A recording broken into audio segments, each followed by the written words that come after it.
All right. Hello, everyone. Welcome back to our podcast, Innovation to Impact.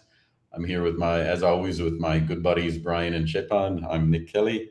And as always, we're going to be discussing the finer points of how to ensure you get a return on whatever you're investing time, money, blood, sweat, and tears into innovation in the life sciences. And so this month, I was thinking about, what would be a great topic, and it was January, snowy outside, and I'm just thinking, well, January is a time for New Year's resolutions.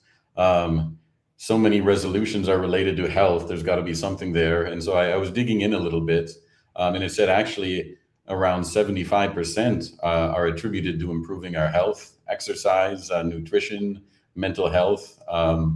But the vast majority, and I'm sure many of us can relate, 60 to 80% won't make it past mid-February. And, I was thinking it might just be too easy to kind of run yet again on this digital health, because there's another fact I noticed, and that was, solid, 10% were dedicated towards learning something new.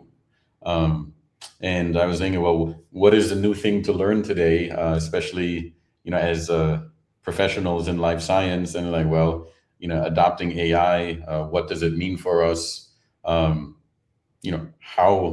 to start using AI, what is it good at, what can't it do? And thinking, back to the theme of the forum, how to take maybe a risk mitigation style view on both using it and not using it, because I think there's risks to both. And so that's how I wanted to kind of kick off what I was thinking about this month. Brian, we had an interesting discussion as well. I'll let you chime in. Yeah, thanks, Nick. So interestingly enough, I didn't, although I often do, think about in the context of New Year's resolutions. But in fact, my contribution probably represents a resolution, and that is an intent to become a bit more focused in the kinds of things that I'm thinking about and the proposals that I'm making.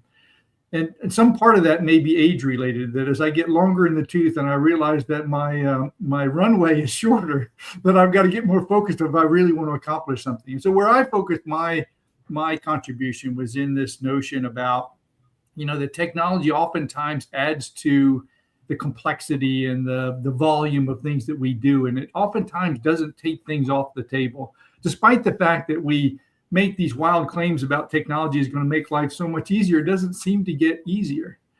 And so I really think we need to be intentional in trying to take things off the table. So really look for replacement opportunities. And that's inherent in a lot of the discussion and debate about non-animal alternatives, what some folks call NAMs, and this idea of replacing animal studies. And so I'm thinking more and more about how to become much more targeted and strategic about how you try to do that in a way that ultimately ends up in a place where you're doing less rather than more. So that's kind of the way I was thinking through a New Year's resolution without actually talking and calling it a New Year's resolution.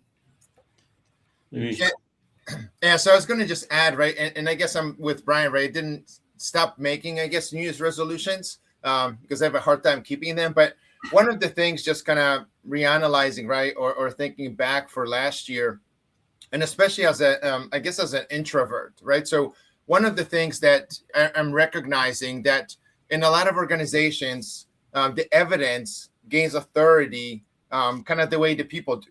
Right. So you keep repeating the same thing over and over. You get a senior sponsorship in there and you're looking very impressive in a meeting. Right. So as an introvert, I've learned to kind of express that and jump in and do that, but not well enough. And I have watched so many validated aspects, right, that comes almost like we're familiar with it. Right. So we talk about preclinical and vivo models. Right. We're familiar with them. We always use them. Right. So anything new, we increase that bar of validation. And then so to me, that was one of the aspects in moving forward for this year, right? How do we do that it's not just, hey, because I look great in a meeting or I have an awesome slide deck. And that kind of even takes me back to, right, like there's so many meetings or so many projects that I had and somebody said, you got to redo the font, right? You got to redo the color, right? Like we do that for investors all the time, right? It drives me crazy, right? Because that's not what we're talking about. I'm not here to make you happy with the color, right? Or the font, right? I mean, if you have to focus on that, I mean, we lost the conversation to a certain extent. So I guess just thinking about that, right? And so really, I guess there's a couple of things that I think we should implement, right? Is, so one, what are you predicting? What are the boundaries, the conditions that allow us to hold on those predictions or whatever technology we're using? And what is our historical miss rate and comparable use of those technologies? We don't do that, especially with novel tools like MPS or even AI, because we move so rapidly forward.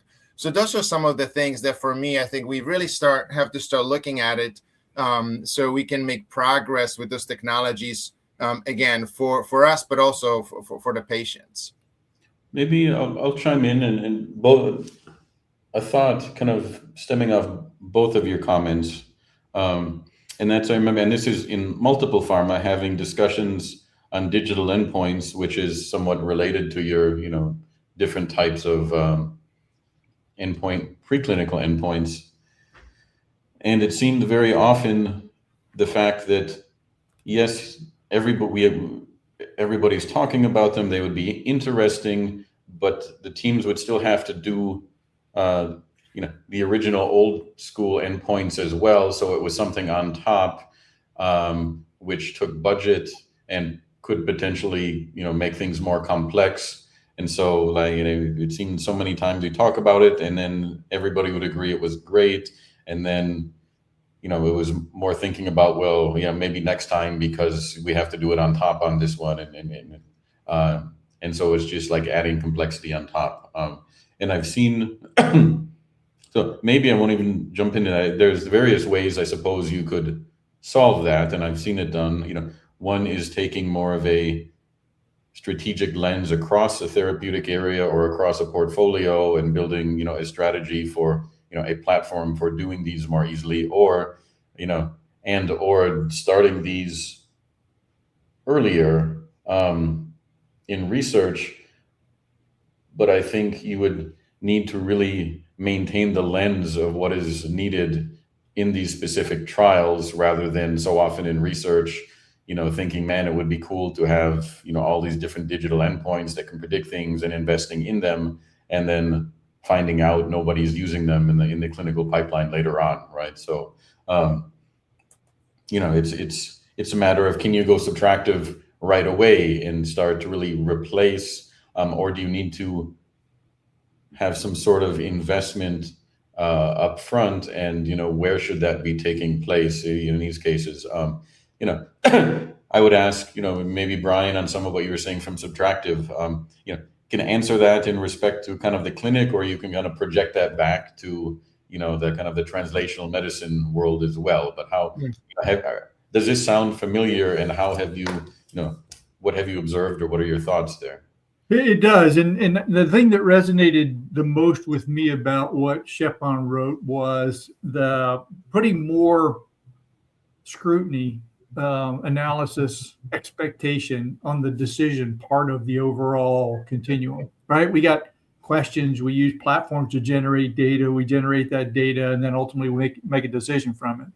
And if the decision doesn't pan out, then we blame it on the data or the platform or whatever, right? And the reality of it is a lot of those times, I'm not entirely sure we make the right decision. I think we got good data, relevant platforms, and we make wrong decisions or interpretations because we bring so much bias to those interpretations in those decisions. And I don't think we challenge that enough. Now, some part of that is related to the fact that our process, particularly in drug development, is so prolonged, right? And when something falls out, everybody's reluctant to go back and do a deep analysis on spilled milk. We want to just keep going. But the product of that is that maybe you keep making bad decisions over and over again and stepping in the same holes or spilling the same milk. And I really like the idea of thinking about the full spectrum of that paradigm. Questions, platforms, data, decisions. And even the decisions ought to be challenged. Yeah, and so Brian, just to even formalize that more, right? And I think we really need to do that, right? Because a lot of times, like I said, right, and to even the subtractive aspect of it, right? Unless you're being kind of strict about it, we run all of these studies with novel technologies, right? And then in the end, there's nobody to make the decision. Are we going to remove something or not, right? Are we going to scale this up or not, right? Or if we do, it just takes forever. And very often, again, it's, hey, if I had an awesome deck and presented this, right, we're going to move forward with it. And it's so like one of the things, right, that I was thinking about, and to a certain extent, I hate new terminologies, but I like this one, right? So when I mentioned like the Predictivity Ledger, right? So it has 5 kind of aspects to it. One has the decision, right? So the decision, this evidence, right, that we're collecting is allowed to influence, right? So we should actually set that up ahead of time as we're running, almost like a study. And then the prediction. So what it says will happen and by when, right? We also need to have the timeline, because very often we push those out quite a bit as we're refining the project, as we're moving forward with it. And then having the boundary conditions, right? Where does it really break? And then the track record, right? With the false positives, the false negatives in a similar context, and including our own misses, our internal misses, right? We have a lot of those especially with, AI technologies. And then also the other part that I think it's one of the important ones that we don't necessarily assess well, right, is the action that went wrong, right? So what gets paused when the action does go wrong, right? What gets rerun, right? Or what gets escalated? And the most important part, right, is who owns that call.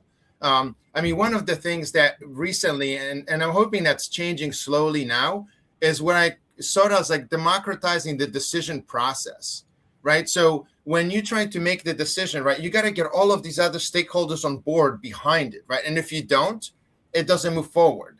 And in theory, that's great. But in most cases, nothing moves forward, right? Because there's always somebody that, hey, I don't like this or that. And a lot of times it's not even data driven. So I think for us, having that idea, right, who owns the decision at the end, it should be identified right up front when whatever the project starts or we look at the novel technology. And I think so those are kind of the 5 pieces, right? The decision, prediction, the boundary conditions, the track record, and the action that we're going to be making at the end. No, and maybe this is a good time to pivot a little bit into some of my thoughts around tech. To bring the tech AI lens on top of it, because I think accountability and who owns the decision. This is everything when you're starting to ask oneself, how, where, and how should we be using AI.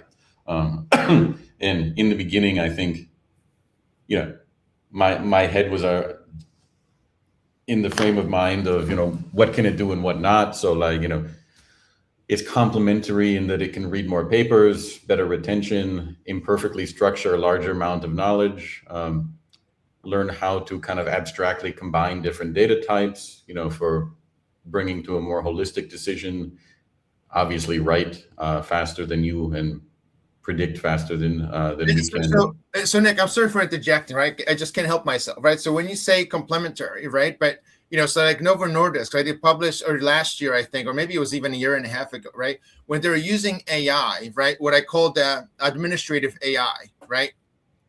And then so, that they had, I think it was the IRB protocols, right? That they were writing. And then so they brought AI into it. So they had a team of, I believe, 30 or so folks, right? Mm-hmm. Writing these protocols. So now when they introduce AI, they can do it with 3 people more accurately, right? And then so to me, right, there are in a way now replacing that process, right? Or maybe refining that process, right? But that to me, it is subtractive, and maybe it's subtractive, right, in the people, right, that they're just removed from that and hopefully put somewhere else and not just let them go. But I think that's where kind of ties in the complementary aspect, but also what Brian is talking about, right, being actually subtractive from it. So yeah, sorry for interjecting there, right? But I think for us to start thinking more, sometimes when we talk about complementary, there is opportunity for the subtractiveness part, but we don't necessarily bring that up as an outcome. So this is super important, and it's something there's not a how to realize those subtractive gains. So let's come back to that. And the first question I could ask is, why don't they replace everybody? How come they got rid of, they're still needing 3 people to do 50? And that's because, currently AI can't reason reliably on par with the way humans can, right? It's can't grab, even individual articles, right? It can't capture the nuance, context, emotion that humans can. And it's good at learning strategies with clear rules. That's the last thing I was going to say earlier. But to fully strategize without human guidance, without problem definition, boundaries, context, right? But on the other hand, it's transforming. I was reading a McKinsey article, how strategists work. And that's kind of back to what you're saying is like, well, no, we can't just let it run loose. There needs to be human accountability. But it can accelerate a lot of, whether you call it admin work or, how humans are doing things. Now, the next question would be, what needs to happen for that to be subtractive? And are you able, for the same amount of people to spend all of your time on higher value add and get better throughput and better decision making? So can you improve decision making with those 15 people? Can you get higher throughput, from those 15, or is that only realized if we're having to let people go? We being this imaginary pharma company, but I don't have the answer, but there's some critical thinking that needs to be done, even for when something can be subtractive and offers efficiency gains, how are those going to be realized, and how is the organization going to deal with these? I've talked to some health systems about this problem, and there they did have a nice, elegant answer. It was like, well, with the free time, these saved from, let's say, nurses and coding and working with the HRs, they all used to be on the floor. And there's a almost global shortage in terms of, a lot of healthcare professionals. And so that would, in theory, one of the ways could be just to, again, free up time to help fill in the cracks when there's not enough coverage. Because in that case, they were all trained professionals that can do multiple types of things at once. And this would enable kind of a little bit of leeway to be flexible and fill in some cracks. So I just thought that was a nice answer. Yeah. I think the two of you raised a really, really important point. In the piece that I wrote, I was thinking of the subtractive approach in the context of the biology translation problem that we have. What you all have recognized is that we've been much better at being subtractive in our process improvements than we have in tackling the biology problem. We're compensating for our biology challenge that we don't know how to fix by increasing the efficiency of our processes. That is inherent in something I whined about previously, which is this whole fast fail culture, which drove me absolutely batty. So we're continuing to focus on fast fail. How can I more efficiently fail than we are in trying to be more successful? Because the more successful is a biology problem, and that's hard, and we default to the easier, I'm going to fix my process. Well, the only thing you're doing is managing the trajectory of how much it costs you to keep failing.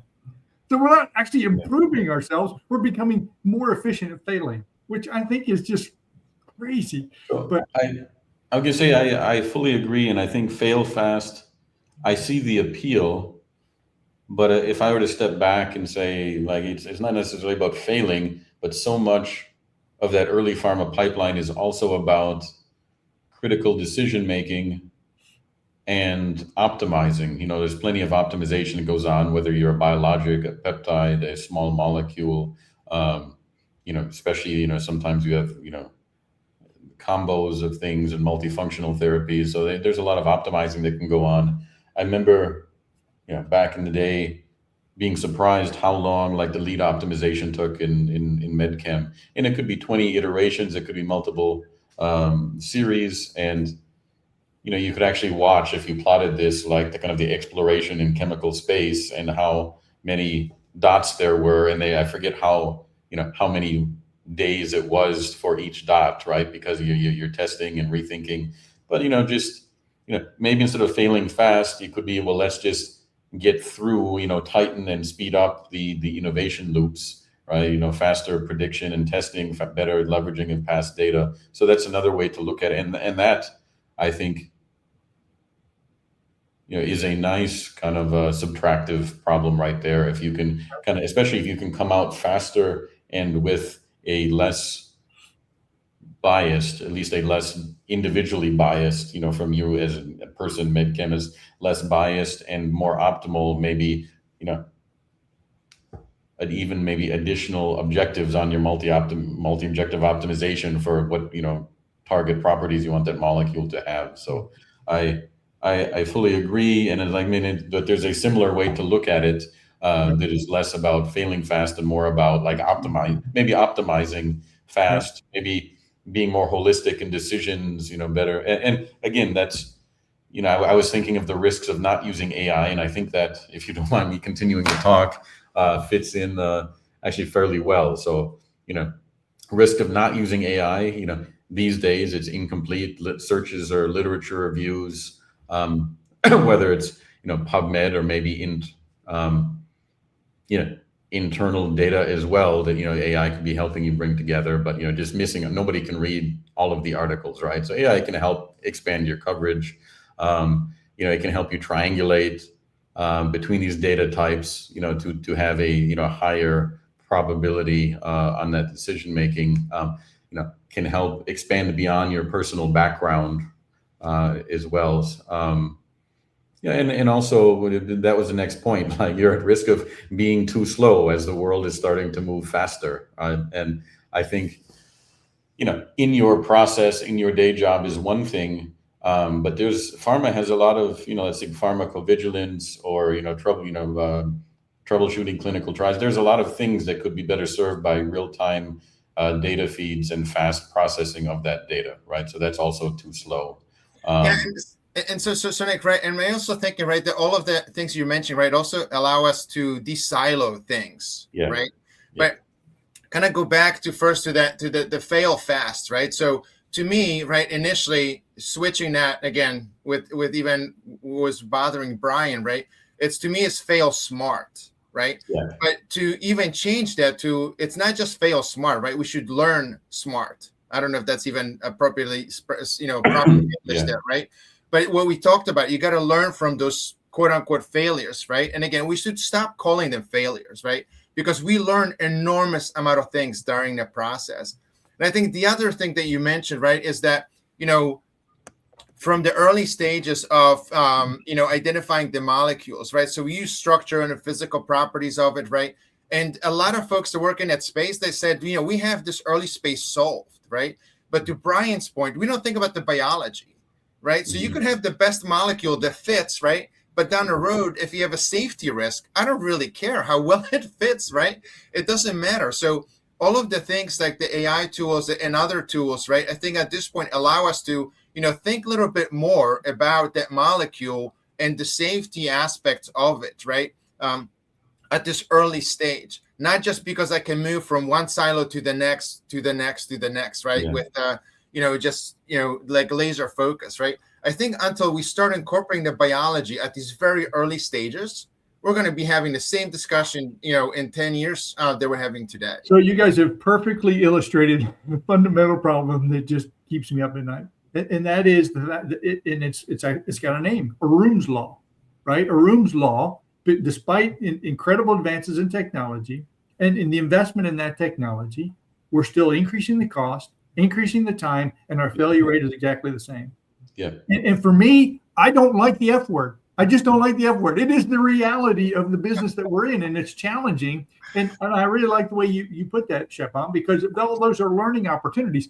Only if you're smart enough to actually learn from them, right? That gets back to the learning culture that you mentioned the last time we had the podcast, but it also relates to what Nick is proposing, which is that we use AI strategically and intelligently to better leverage all of those experiences. So someday we don't have to use the F word anymore, because I just hate it. It's not energizing. It doesn't make me want to get out of bed and go to work in the morning. There's nothing energizing or enticing about failing. There just isn't.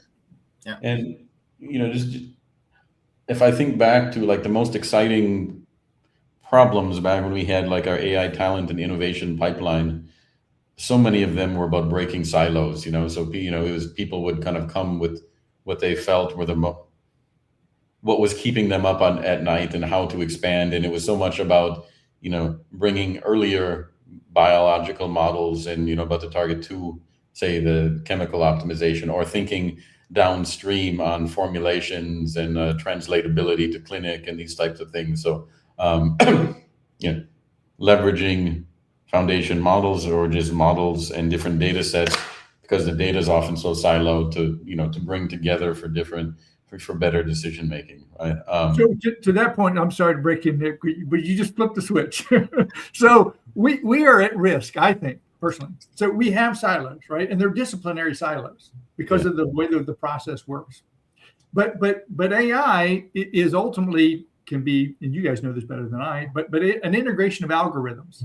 Each one of those algorithms, if trained in isolation, will be another silo. We've just put them all in the same box, right? We didn't solve that problem. We just created a different kind of more computational set of silos. That's why you've got to think more broadly about what it ultimately is we're trying to do. And for me personally, because it's my bias, the biological underpinnings of from point A to point B. And point B is the patient. And we don't do that. And it's still AI, but one of the other things I was excited about since the beginning was, if you think about better characterizing all of the knowledge from your organization, a lot of that knowledge, even if it's coming from an omics data set, will have people's names attached to it, right? And so, is there a way to kind of better connect with your expert on target X and Y, or different chemophores, or different types of animal models, or kind of to flag risks and kind of better bring people together, right? And so it's a bit abstract, but people use beyond LLMs, still using knowledge graphs and different types of systems for kind of curating pairwise interactions. And causality often includes retaining that piece of source information, and that source information has authors on that as well, and experiments. And so I think AI can help to break some of these silos. Remember, when I was at Novartis, this was 100,000 people, right? And I remember a nice example where there was a problem. I won't get into details, but somebody in Japan knew the answer, but it took a long time to find said person in Japan, right? And so how can you increase serendipity in better flag some of these issues in the modern world, given the realities of just what the organization still looks like, right? Yeah, and so because we're gonna have to close pretty soon, right? But that also brings me, Nick, to the idea that we don't learn from our history, right? So even most publications that are being published today, when you look at the references, it's like last 5-10 years, right? It's almost like before 10 years, there's no science or machine learning that happened, right? And organizations, what you just brought up, right, do the same thing, right? We look at the last 5 years or last 10 years, right? But what about everything else that happened before? All of the mistakes, the learnings that we had, we don't bring that up front. And I think so until we start doing that, again, we're going to keep repeating the history. We're going to keep repeating the same mistakes. Yeah. So to that point, let me say one more thing. So you flipped another switch. So as a pathologist who thinks a lot about pathogenesis and just fundamental principles of pathology, I often have to go back to fairly old literature, which makes me feel like a dinosaur. I'm self-conscious about it. And I think that's why people don't use some of that more traditional, more historical foundational data, because they feel like it makes them look bad because, oh, crikey, I used a paper from 1960 instead of last week, right? So it's a facade, and you're absolutely right that we're not fully leveraging. And that's, again, one of the benefits of AI in being able to leverage the full corpus of what's available. So, and also, I'm not sure if everybody's going to know the word cranky these days. Well, it is early for us, so. So I'll maybe close, at least my thoughts on that point. I love where we ended up, because you're talking about how can AI help, incorporate, data from the past. One of the things I've enjoyed reading very recently is, a few different lenses on people testing how well, let's say, the frontier AI, the cutting edge AI, could reproduce, and expand upon their past work. And I think most of them were thinking like, well, can it update my work for, the data publications from the last 6 months? But I mean, you could go back into other silos, catch things you missed too, right? Or at least help you catch things you might have missed, and then you can go do a deep dive into that. And there were a few takeaways on that. One is, agentic AI is becoming more specialized at gathering data engineering, and coding. And this was going to help democratize both data insights and scientific ideas, especially for people who are not trained coders, but definitely are trained in evaluating statistics of a paper and scientific outcomes. Another point was, listen, that's true, but the validation of that output actually took a lot of time and can be very time consuming. So is it really savings in the end? And they weren't saying no, but like, keep that in mind. They were saying that probably also is going to increase the amount of material out there that might need to be reproduced, right? So and to be sorted through. But I think one of the takeaway messages was like, yeah, it's going, that should be a good thing. It's going to get easier to kind of grab additional data, in a very efficient way, bring it in, engineer it, and kind of help wrap it in, that information into your conclusion. So what is going to be the most important role, or the thing, back to that AI can't do? And I didn't get into the risks of using AI, but accountability and fooling yourself were at the top. So I mean, I still think it's going to be the quality of our ideas is going to remain and to me that's music to my ears, right? Like, our most important function as researchers, as scientists, as professionals, is how good are our ideas, and how well can we articulate how to act on those ideas, and then interact with AI to help you be able to probe and test those ideas faster and more comprehensively.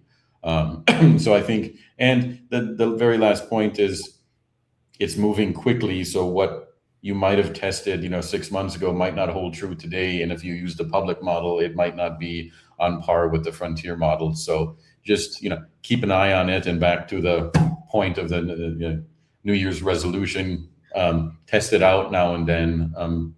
So you're aware of, what it is capable, how quickly it's evolving, and what that's going to mean in the near to medium term. Yeah. All right. So on that note, we're going to have to end our today's episode, and looking forward to seeing and hearing everybody and engaging next time. Cheers. All right, everybody.